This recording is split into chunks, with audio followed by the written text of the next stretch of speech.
الحمد للہ رب العالمین والصلاة والسلام علی سید الانبیاء والمرسلین وعلی آلہ واصحابہ اجمعین وعلی من تبعہم بإحسان الی یوم الدین۔ سامعین و ناظرین،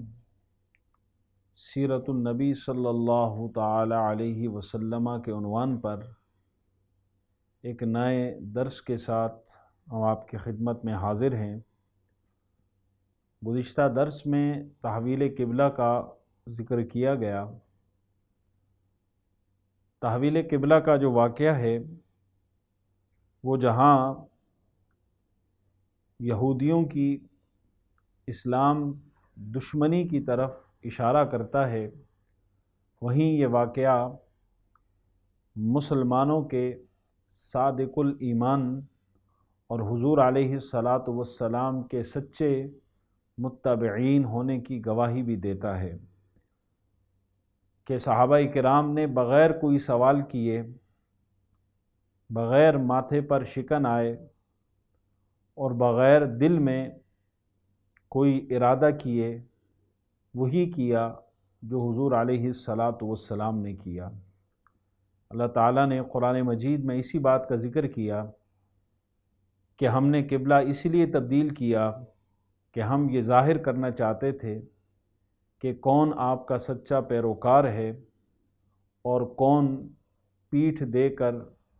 یا اپنے قدموں کے بل پیچھے ہٹ جاتا ہے۔ تو جو پیچھے ہٹنے والے تھے وہ منافقین تھے، اور جو ڈٹے رہے اور حضور علیہ الصلاۃ والسلام کی جو اتباع میں رہے وہ سچے ایمان والے صحابی رسول کہلاتے ہیں۔ ہجرت کے دوسرے سال ہی تحویل قبلہ کا جو واقعہ ہے وہ پیش آیا، اور ہجرت کے دوسرے سال ہی اللہ تبارک و تعالی نے مسلمانوں کو جہاد کرنے کی اجازت عطا فرمائی، کیونکہ اس سے پہلے مسلمانوں کو حکم تھا کہ صبر کرو۔ مکہ کا جو عرصہ ہے 13 سال کا، حکم یہی تھا کہ صبر کرو، جواب میں ہاتھ نہیں اٹھانا، صبر کرنا ہے۔ تو جو کچھ مسلمانوں کے ساتھ ہوا تو حکم تھا کہ صبر کرو، اور مسلمان صبر و استقامت کے ساتھ تمام مظالم سہتے رہے اور تمام مظالم برداشت کرتے رہے۔ لیکن جب ہجرت کا دوسرا سال آیا تو پھر رب کائنات نے ان مظلوم مسلمانوں کو اپنے دفاع میں تلوار اٹھانے کی اجازت عطا کی۔ چنانچہ 12 صفر المظفر 2 ہجری کو یہ آیت کریمہ نازل ہوئی، جس میں اللہ تبارک و تعالی نے مسلمانوں کو جہاد کی اجازت دی اور ساتھ ساتھ وجہ بھی بتائی کہ تمہیں تلوار اٹھانے کی اجازت کیوں دی جا رہی ہے۔ اللہ تعالیٰ نے فرمایا اُذِنَ لِلَّذِينَ يُقَاتَلُونَ بِأَنَّهُمْ ظُلِمُوا، کہ وہ لوگ کہ جن پر ظلم کیا گیا، وہ لوگ کہ جن پر ظلم کے پہاڑ توڑے گئے، انہیں اجازت دی جا رہی ہے کہ وہ قتال کریں۔ یعنی جہاد کی اجازت کنہیں دی جا رہی ہے؟ مظلومین کو، جن پر ظلم کے پہاڑ توڑے گئے، جن پر عرصہ حیات تنگ کیا گیا، جن کو اپنے وطن سے نکالا گیا، جن کو گھر بار سے نکالا گیا، جن کو قدم قدم پر تکلیفیں پہنچائی گئی اور ظلم کے ایسے پہاڑ توڑے گئے کہ اس کی مثال پیش کرنے سے زمانہ قاصر ہے۔ تو ایسے مظلومین کو اللہ فرماتا ہے کہ اجازت دی جا رہی ہے کہ وہ قتال کریں، اور یہی وہ آیت ہے کہ جو پہلی آیت کہلاتی ہے جہاد کی اجازت دینے کے حوالے سے۔ تو ہجرت کے دوسرے سال اللہ تبارک و تعالی نے باقاعدہ مسلمانوں کو کفار سے لڑنے کی اجازت عطا فرمائی، لیکن یہ اجازت مشروط تھی، یعنی صرف انہی کافروں سے جنگ کرنے کی اجازت تھی جو مسلمانوں پر حملہ آور ہوں۔ ابھی تک مسلمانوں کو یہ اختیار نہیں دیا گیا تھا کہ وہ پہل کریں مسلمان کافروں کے خلاف، یعنی ابھی تک مسلمانوں کو صرف دفاعی جنگ کی اجازت تھی، اقدامی یا پہل کرنا اس کی اجازت مسلمانوں کو ابھی تک حاصل نہیں تھی، اور مسلمان دفاع ہی کرتے رہے، اور جو کفار حملہ آور ہوئے ان کے مقابلے میں مسلمانوں نے دفاع کیا۔ مسلمانوں کو جو جہاد کی اجازت دی گئی، اگر یہ اس بات پر غور کیا جائے کہ مسلمان تلوار اٹھانے پر کیوں مجبور ہوئے، تو اس کے یہ 3 اسباب جو ہے وہ سامنے آتے ہیں کہ ان 3 اسباب کو اگر ہم سمجھیں تو ہمیں یہ بات اچھی طرح سمجھ میں آ جائے گی کہ مسلمانوں کو قتال کی اجازت کیوں دی گئی۔ لیکن پہلی وجہ یہ ہے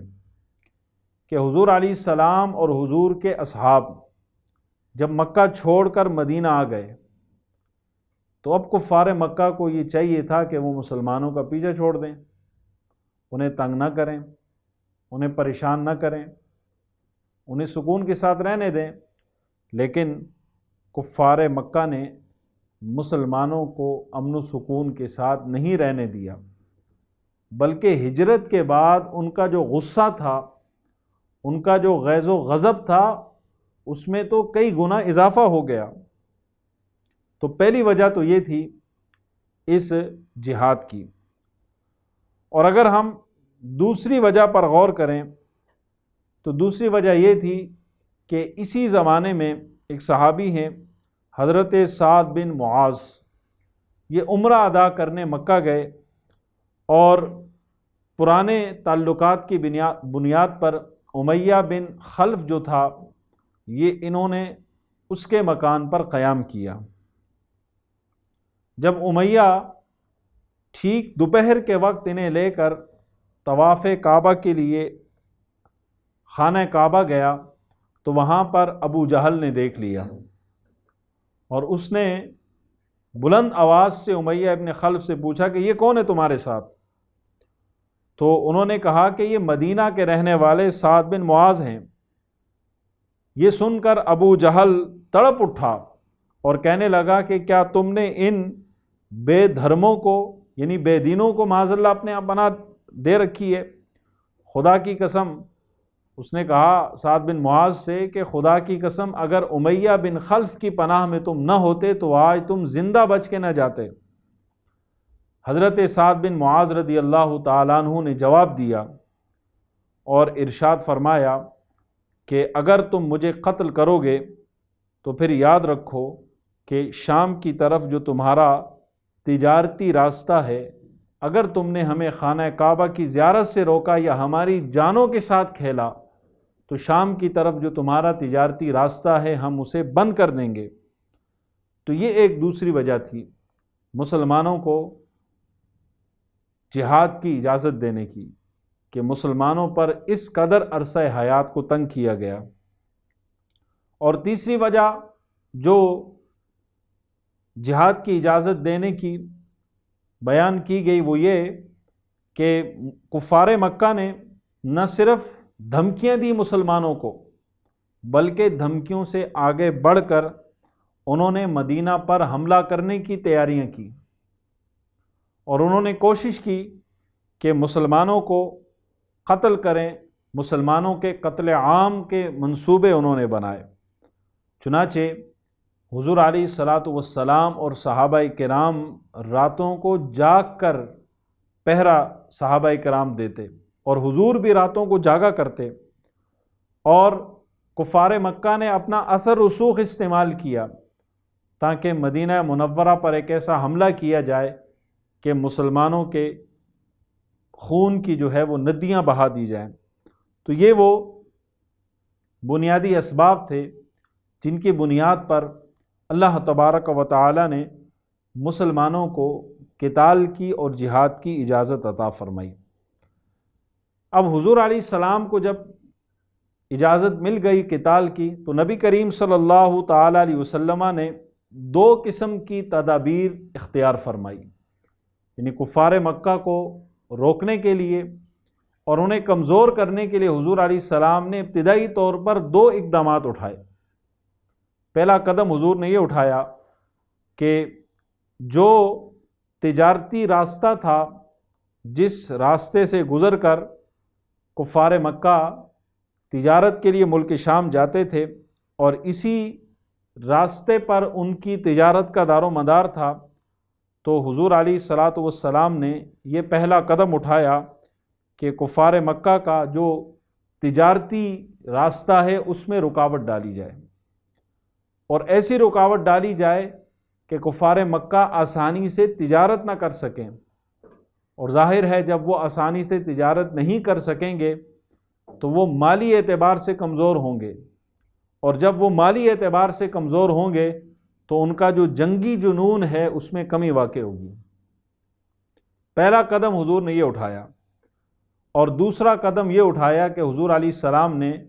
جو آس پاس کے قبائل تھے ان سے امن کے معاہدے کیے، اور انہی 2 اقدامات کی بنیاد پر حضور علیہ الصلاۃ والسلام نے مختلف صحابہ کرام کے لشکر روانہ کیے،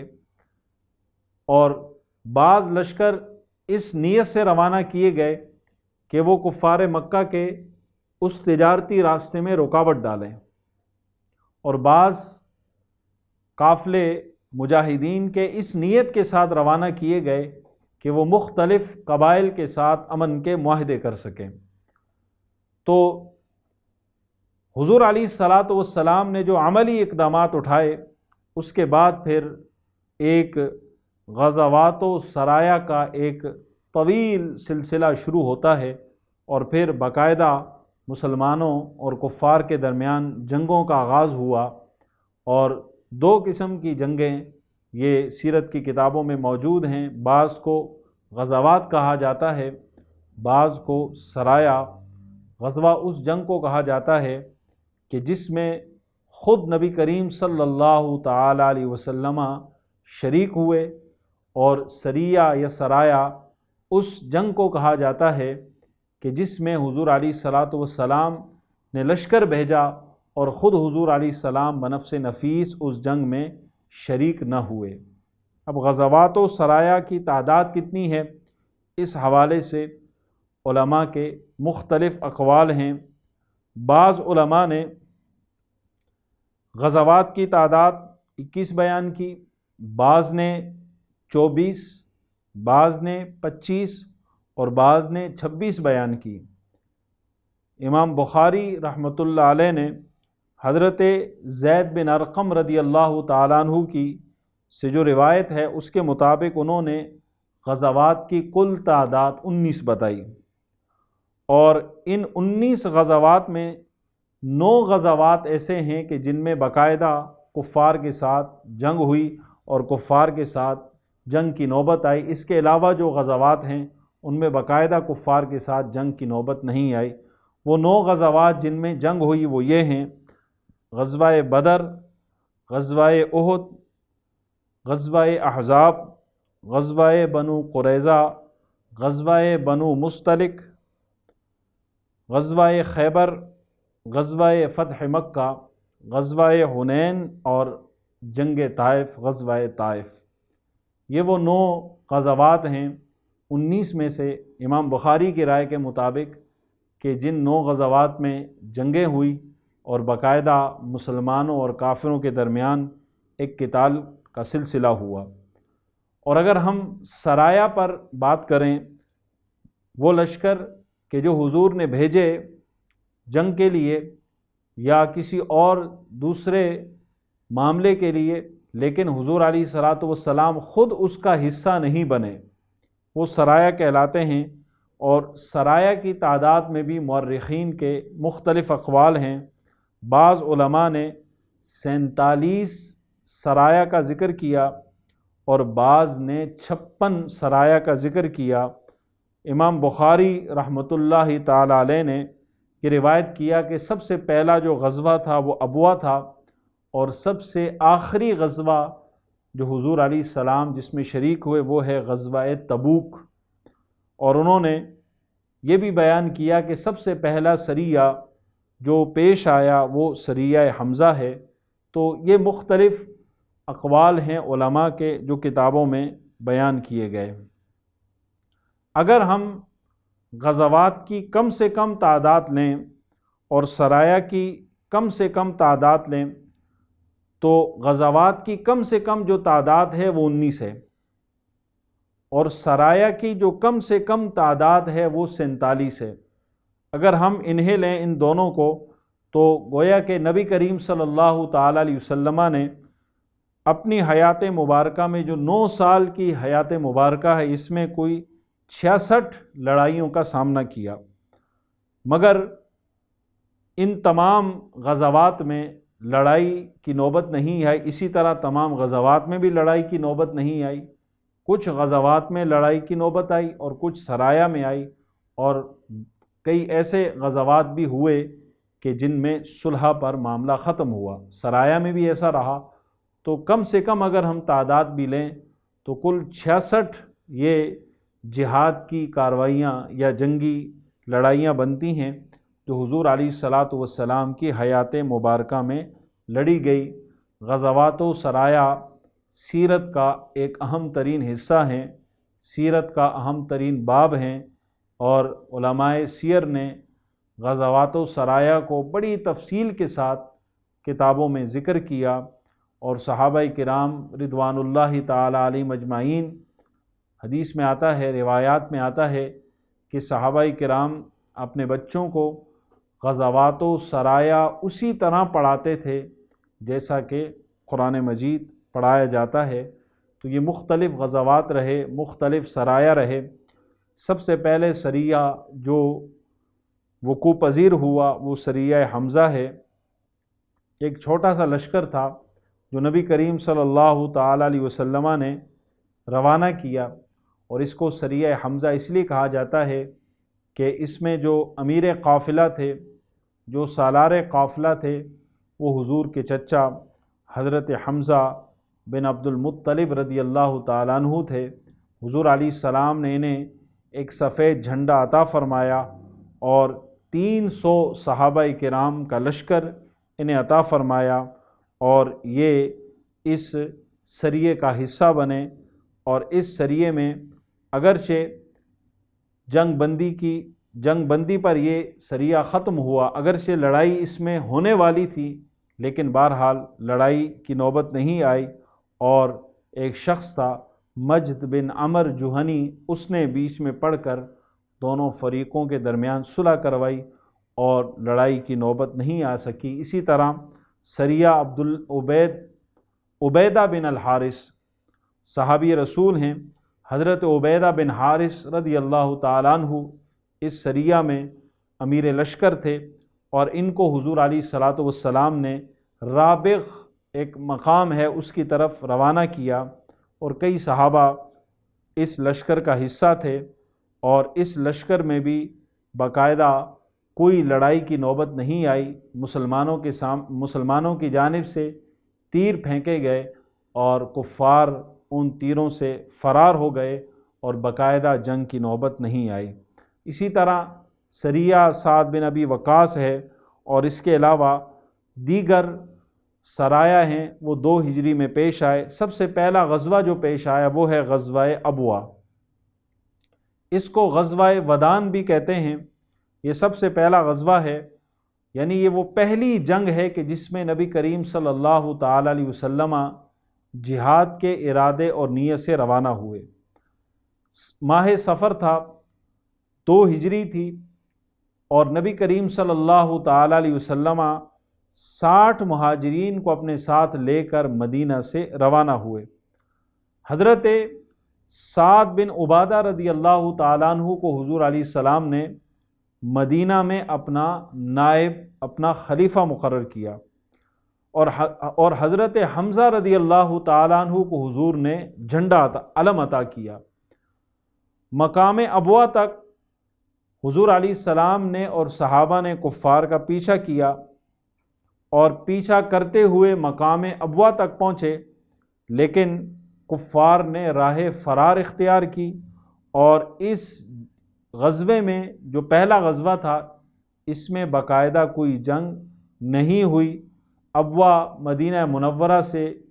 کم و بیش 80 میل دور یہ گاؤں ہے، اور یہی وہ مقدس وادی ہے، مقدس علاقہ ہے جہاں پر نبی کریم صلی اللہ تعالیٰ علیہ وسلم کی والدہ ماجدہ حضرت سیدہ آمنہ رضی اللہ تعالی عنہا کا مزار پر انوار ہے۔ یہاں حضور علیہ الصلاۃ والسلام نے کچھ دن قیام فرمایا، اور نبی کریم صلی اللہ تعالیٰ علیہ وسلم 15 دن وہاں پر قیام فرمانے کے بعد پھر حضور علیہ الصلاۃ والسلام واپس مدینہ منورہ تشریف لائے۔ تو یہ پہلا غزوہ تھا جو غزوہ ابوا کے نام سے ہے، اور اس کی یہ تفصیلات ہیں جو میں نے آپ کی خدمت میں عرض کی۔ اس کے بعد غزوہ بوات ہوا، اور پھر غزوہ صفوان ہوا، غزوہ ذوالعشیرہ ہوا، اور اس دوران کئی سرایا ہوئے۔ لیکن ہجرت کے دوسرے سال جو سب سے مشہور غزوہ پیش آیا وہ ہے غزوہ بدر۔ غزوہ بدر ہجرت کے دوسرے سال پیش آنے والا سب سے مشہور غزوہ ہے، اور اس غزوے میں صحابہ کرام نے جوش ایمانی اور جذبہ ایمانی کا ایسا عملی مظاہرہ پیش کیا کہ تاریخ انسانیت اس کی مثال پیش کرنے سے قاصر ہے۔ صرف 313 صحابہ تھے، اور 1000 کے لشکر پر اللہ تبارک و تعالی نے ایک عظیم غلبہ عطا فرمایا، اور مسلمان بہت بڑی کامیابی سمیٹ کر بدر کے میدان سے واپس آئے۔ تو غزوہ بدر جو تھا ہجرت کے دوسرے سال کا سب سے اہم ترین غزوہ ہے۔ اس کی تفصیلات انشاءاللہ ہم بریک کے بعد آپ کی خدمت میں پیش کریں گے۔ بریک کے بعد ہم دوبارہ آپ کی خدمت میں حاضر ہیں۔ جنگ بدر کا تذکرہ ہم نے کرنا ہے۔ جیسا کہ ہم نے بریک سے پہلے آپ کو بتایا کہ ہجرت کے دوسرے سال جو سب سے بڑا غزوہ پیش آیا وہ غزوہ بدر ہے۔ بدر مدینہ منورہ سے 80 میل کے فاصلے پر ایک گاؤں کا نام ہے۔ زمانہ جاہلیت میں یہاں پر ایک میلہ لگتا تھا، اور یہاں پر ایک کنواں تھا۔ چونکہ اس کنویں کے مالک کا نام بدر تھا، اسی لیے اس جگہ کا نام بھی بدر پڑ گیا۔ غزوہ بدر یا جنگ بدر وہ عظیم معرکہ ہے کہ جس میں مسلمانوں اور کفار کے درمیان بڑی سخت خون ریزی ہوئی، اور مسلمانوں کو ایک عظیم الشان فتح نصیب ہوئی۔ اسلام کی عزت کا پرچم اتنا سر بلند ہوا کہ کفار قریش کی عظمت اور شوکت کو خاک میں ملا دیا گیا۔ اللہ تبارک و تعالی نے غزوہ بدر کو، جنگ بدر کو یوم الفرقان قرار دیا، اور قرآن مجید میں اللہ تبارک و تعالی نے مختلف صورتوں میں کہیں تفصیلاً اور کہیں اجمالاً غزوہ بدر کا ذکر کیا، اور ایک موقع پر اللہ تبارک و تعالی نے احسان جتا کر مسلمانوں سے واضح طور پر ارشاد فرمایا کہ وَلَقَدْ نَصَرَكُمُ اللَّهُ بِبَدْرٍ وَأَنْتُمْ أَذِلَّةٌ، تحقیق اللہ نے تمہاری بدر کے میدان میں مدد کی کہ جب تم بے سر و سامان تھے، تمہارے پاس نہ افرادی قوت تھی، نہ تمہارے پاس سامان حرب موجود تھا، تم بے سر و سامان تھے، لیکن اللہ تبارک و تعالی نے تمہاری مدد فرمائی اور تمہیں ایک عظیم کامیابی عطا کی۔ اس جنگ کا سبب کیا تھا؟ بدر کا معرکہ کیوں پیش آیا؟ تو اس کا جو سبب ہے، اگر اس پر گفتگو کی جائے تو اس کا سبب علماء نے یہ بیان کیا کہ ایک شخص تھا عمر بن الحضرمی، اس کا جو قتل تھا یہ بنیادی سبب تھا جنگ بدر کا، کہ اس کے قتل سے کفار مکہ میں ایک اشتعال پھیلا، اور ایک غصہ ان میں جو ہے وہ پروان چڑھا، اور عمر بن الحضرمی کا جب قتل ہوا تو کفار کے بچے بچے کی زبان پر یہ نعرہ تھا کہ خون کا بدلہ خون ہے، یعنی ہم خون لے کر رہیں گے۔ تو غزوہ بدر سے پہلے ایک مارکہ پیش آیا تھا، اس مارکے میں عمر بن الحضرمی نامی ایک شخص تھا کفار کا، وہ قتل ہوا۔ لیکن اسی دوران ایک ایسی ناگہانی صورت پیش آئی، ایک اتفاقی صورت پیش آئی کہ قریش کا وہ قافلہ کہ جس کی تلاش میں نبی کریم صلی اللہ تعالیٰ علیہ وسلم ذوالعشیرہ کے مقام تک گئے تھے۔ اس سے پہلے غزوہ ہوا تھا غزوہ ذوالعشیرہ، جس کا ہم نے صرف نام کی حد تک ذکر کیا۔ تو حضور نے ذوالعشیرہ کے مقام تک اس قافلے کا پیچھا کیا تھا، لیکن یہ قافلہ ہاتھ نہیں آیا۔ پھر اچانک یہ خبر مدینہ منورہ میں پھیلی کہ وہی قافلہ کہ جس کے تعاقب میں حضور گئے تھے، وہ قافلہ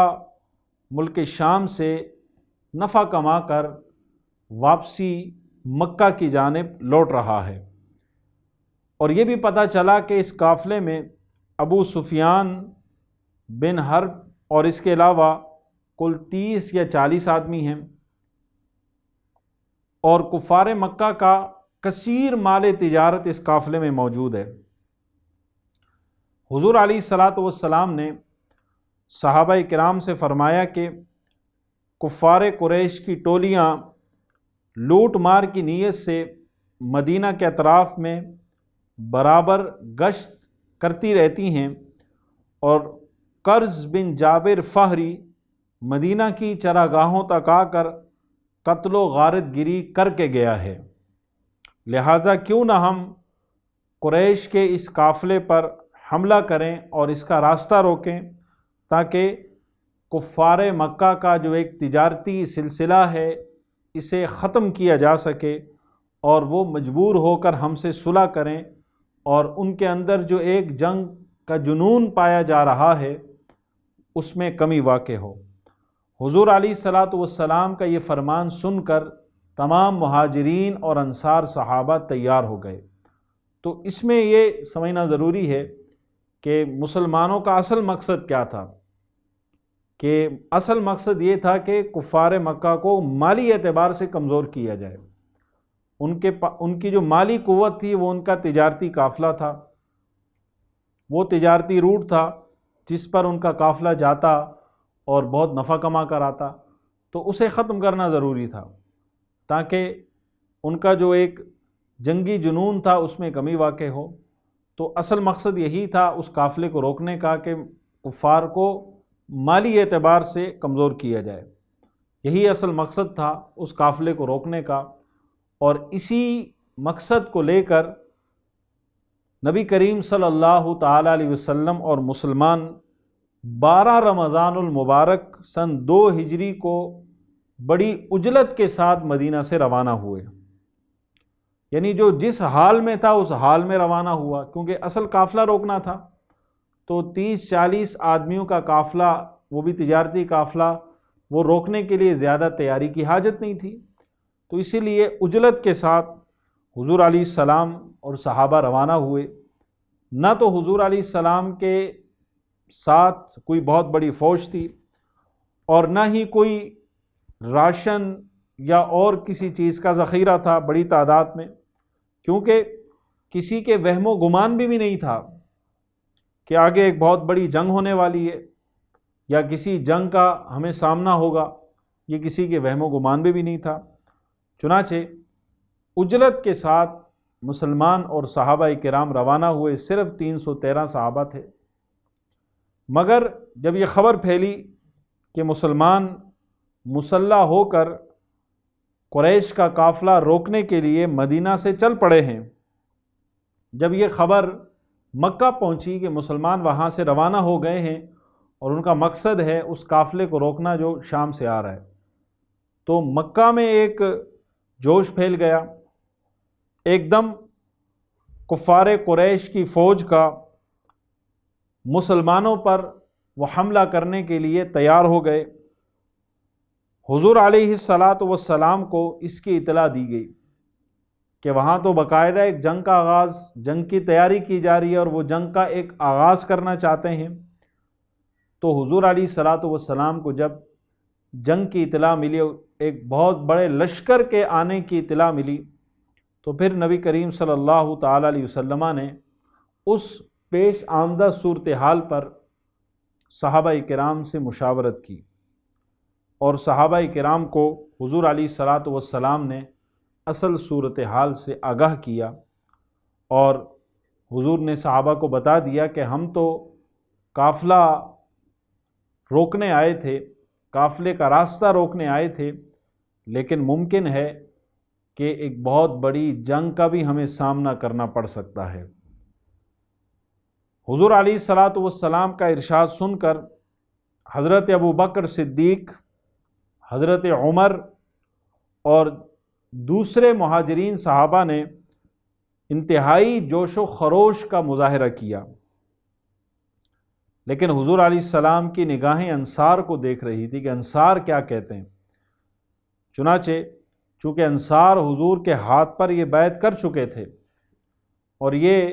معاہدہ طے کر چکے تھے کہ ہر حال میں حضور کا ساتھ دیں گے، تو نبی کریم صلی اللہ تعالی علیہ وسلم کی نگاہیں انصار صحابہ پر لگی ہوئی تھی کہ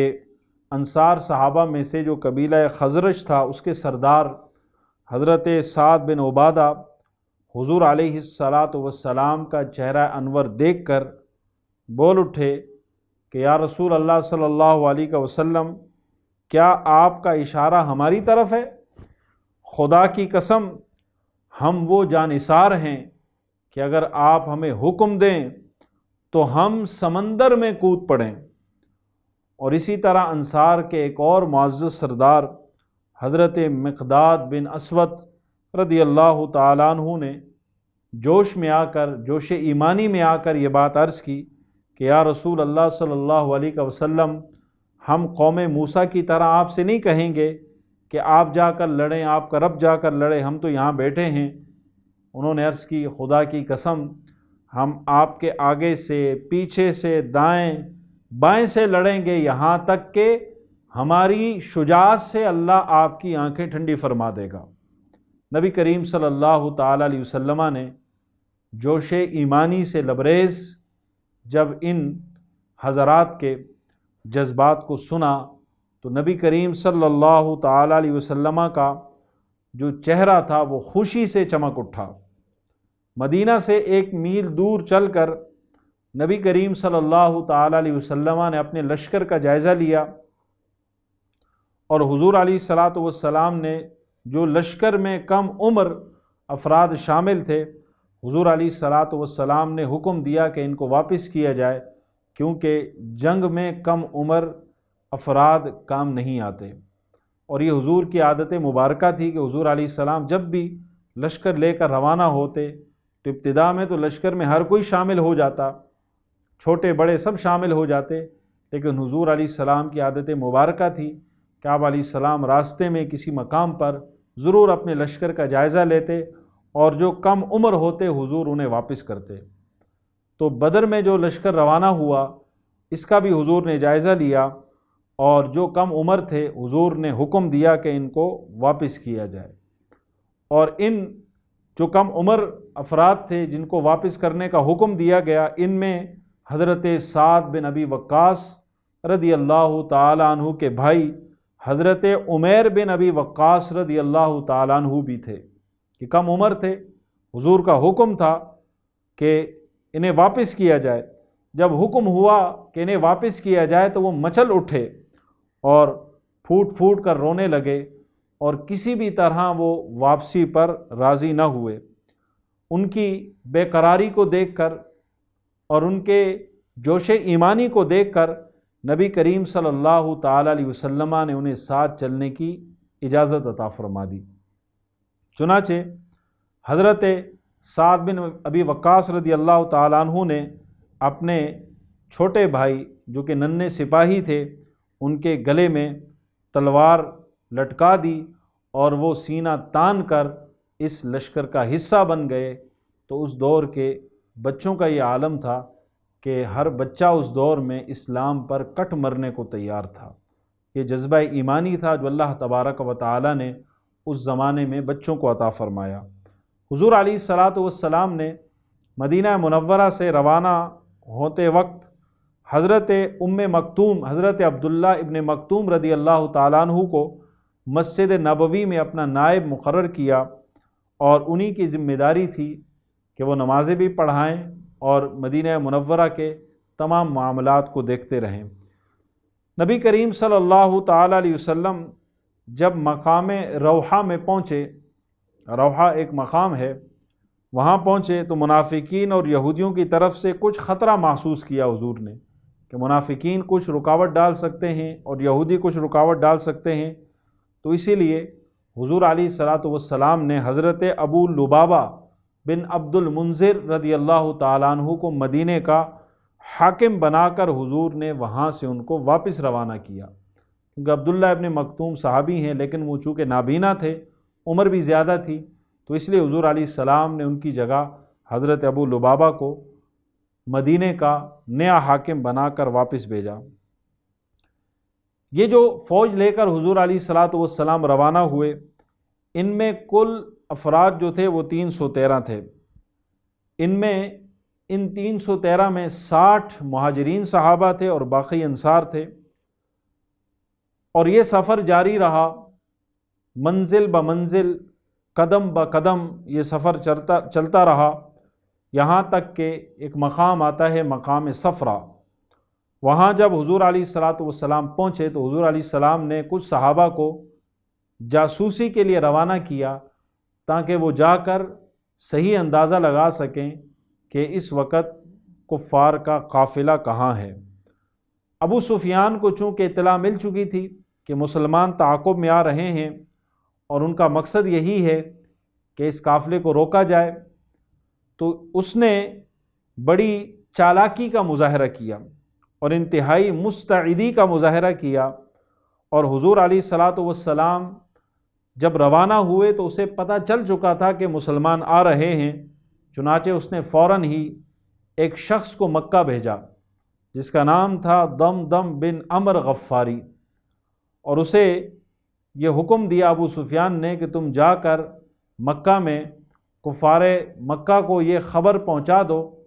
کہ تمہارا قافلہ مسلمان لوٹنے آ رہے ہیں، لہٰذا اپنے قافلے کی حفاظت کا انتظام کرو۔ چنانچہ یہ شخص جب مکہ پہنچا تو اس نے اس زمانے کے دستور کے مطابق اور اس وقت کے جو ایک دستور تھا اس کے مطابق اس نے اپنی قمیض پھاڑی اور زور سے چلانے لگا، اور اونٹ پر کھڑا ہو کر زور سے چلانے لگا اور کہنے لگا کہ اے اہل مکہ، تمہارا سارا مال تجارت ابو سفیان کے قافلے میں ہے اور مسلمان اس قافلے کو روکنے آ رہے ہیں، لہٰذا جلدی کرو اور اپنے قافلے کی حفاظت کے لیے ہتھیار لے کر روانہ ہو جاؤ۔ جب کفار قریش نے یہ بات سنی تو وہ پہلے ہی مسلمانوں کے خلاف تھے، ان کے دلوں میں تو مسلمانوں کے خلاف ایک انتقام موجود تھا، لیکن جب یہ بات سنی کہ ہمارے قافلے کو روک رہے ہیں تو ان کا جو غصہ تھا اس میں اضافہ ہوا، اور گویا کہ پورے مکہ کا جو سکون تھا وہ غارت ہو گیا، اور تمام قبائل قریش اپنے گھروں سے باہر نکل پڑے اور تمام سردار ایک جگہ جمع ہوئے اور سب نے مسلح ہو کر مسلمانوں کے ساتھ مقابلہ کرنے کی تیاریاں شروع کی، اور ایک بہت بڑا لشکر ترتیب دیا گیا، اور اس لشکر کے راستے میں جو کھانے پینے کے انتظامات تھے ان سب کو ترتیب دیا گیا، اور ایک بہت بڑا لشکر جس کی تعداد 1000 تھی وہ لشکر انہوں نے ترتیب دیا گیا، اور راستے میں ظاہر ہے 1000 کے لشکر کو کھانا کھلانا بھی ایک بہت بڑی ذمہ داری تھی۔ چنانچہ جو مکہ کے رئیس تھے، جو مکہ کے مالدار تھے، انہوں نے یہ ذمہ داری اٹھائی کہ ہم راستے میں کھانے کا انتظام کریں گے، اور سب نے 10 اونٹ، 20 اونٹ، 30 اونٹ انہوں نے اپنی ذمہ داری میں لیے کہ ہم ذبح کریں گے اور ان لشکر والوں کو کھانا کھلائیں گے۔ ابو سفیان نے اس شخص کو مکہ بھیجا اطلاع دینے کے لیے، اور دوسرا کام اس نے یہ کیا کہ جو معروف راستہ تھا مکہ جانے کا اس نے اس راستے کو چھوڑا اور ایک غیر معروف راستے کا انتخاب کیا، اور وہاں سے گزر کر یہ قافلہ حفاظت کے ساتھ اس نے اپنے قافلے کو مکہ پہنچا دیا، اور اس طرح یہ قافلہ بھی مسلمانوں سے بچ نکلا۔ جب قافلہ صحیح سالم مکہ پہنچ گیا تو اب کفار کے جو رئیس تھے، جو اس قافلے کو چلا رہے تھے، جو مسلمانوں کے خلاف جنگ کے لیے تیار کیا گیا تھا، اب ان کا آپس میں اختلاف ہو گیا۔ بعض کی رائے یہ تھی کہ چونکہ مسلمان ہمارے قافلے کو روکنے آ رہے تھے اور قافلہ تو ہمارا بچ کر مکہ آ گیا ہے، لہٰذا مسلمانوں سے جنگ کی کوئی وجہ نہیں ہے، لہٰذا ہمیں واپس چلے جانا چاہیے۔ اور کچھ کی رائے یہ تھی کہ نہیں، ہمیں وہاں جانا چاہیے، اور ان میں ابو جہل سر فہرست تھا، جو وہ یہ کہتا تھا کہ ہم ضرور جائیں گے اور مسلمانوں سے لڑیں گے اور انہیں شکست دیں گے، اور معاذ اللہ اپنی طاقت کا جو اثر ہے وہ ان پر چھوڑ کر آئیں گے۔ چنانچہ وہ پیچھے نہ ہٹے اور یہ قافلہ ان کا چلتا رہا یہاں تک کہ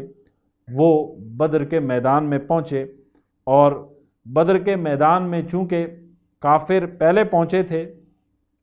لہٰذا انہوں نے اپنی مرضی کی جو جگہیں تھی ان پر قبضہ جما لیا، اور مسلمان بعد میں پہنچے۔ چنانچہ حضور علیہ الصلاۃ نے چند صحابہ کرام کو بھیجا اور یہ حکم دیا کہ جا کر بدر کے بارے میں خبر لاؤ کہ وہاں پر کفار نے کہاں پر قیام کیا ہے۔ چنانچہ یہ صحابہ گئے اور انہوں نے جا کر کفار کے لشکر کے بارے میں جو بھی دستیاب معلومات تھی وہ حاصل کی، اور حضور کو لا کر انہوں نے بتایا کہ اتنا بڑا لشکر ہے ان کا، اور سرداروں کے نام بتائے کہ یہ سردار اس لشکر کا حصہ بن کر آئے ہیں۔ میرے آقا صلی اللہ تعالیٰ علیہ وسلم نے جب لشکر کے سرداروں کے نام سنے تو حضور نے فرمایا کہ مسلمانوں سن لو، مکہ نے اپنے جگر کے ٹکڑے تمہارے آگے ڈال دیے ہیں۔ یعنی بڑے بڑے سردار جن کا ایک نام تھا مکہ میں، حضور نے فرمایا مسلمانوں وہ سب تمہارے سامنے آ گئے ہیں، لہٰذا اب اگر ان کا خاتمہ کر دیا جائے تو یقیناً کفار کو ایک ناقابل تلافی نقصان پہنچے گا۔ نبی کریم صلی اللہ تعالیٰ علیہ وسلم بھی بدر کے میدان میں پہنچے۔ اللہ تبارک و تعالیٰ نے اس جنگ میں قدم قدم پر مسلمانوں کی مدد فرمائی اور مسلمانوں کی امداد کی۔ اس غزوے کا تفصیلی ذکر سورہ انفال میں اللہ تبارک و تعالیٰ نے کیا، چوتھے سپارے میں بھی کیا، اور دیگر مقامات پر بھی کہیں اللہ تعالیٰ نے اجمالاً اور کہیں تفصیلاً اس غزوے کا ذکر کیا۔ اور یہ غزوہ ماہ رمضان میں پیش آیا سن 2 ہجری، اور یہ غزوہ یوم الفرقان ہے کہ اس غزوے کے ذریعے اللہ تبارک و تعالیٰ نے حق اور باطل کو واضح کیا۔ 313 صحابہ اس غزوے میں شریک ہوئے اور 14 صحابہ کرام نے شہادت پائی، لیکن اللہ تبارک و تعالیٰ نے ایک چھوٹے سے لشکر کو بڑے لشکر پر غلبہ عطا کیا۔ اللہ فرماتا ہے کم من فیۃ قلیلۃ غلبت فیۃ کثیرۃ باذن اللہ۔ اللہ فرماتا ہے کہ کتنے ہی قلیل لشکر ہوتے ہیں، کتنے ہی چھوٹے لشکر ہوتے ہیں، اور وہ بڑے لشکروں پر غالب آ جاتے ہیں اللہ تبارک و تعالیٰ کے حکم سے اور اللہ تبارک و تعالیٰ کے اذن سے۔ تو غزوہ بدر اس کی ایک بہت بڑی مثال ہے کہ کیسے اللہ تبارک و تعالیٰ نے مسلمانوں کو عظیم کامیابی عطا کی۔ اس غزوے کی مزید تفصیلات انشاءاللہ ہم آنے والے درس میں بیان کریں گے۔ اللہ تبارک و تعالیٰ کی بارگاہ میں دعا ہے رب کائنات ہم سب کو حضور کی سیرت مبارکہ پڑھنے سمجھنے اور اسے اپنی زندگی کا حصہ بنانے کی توفیق عطا فرمائے۔ وما علیہ الا البلاغ المبین۔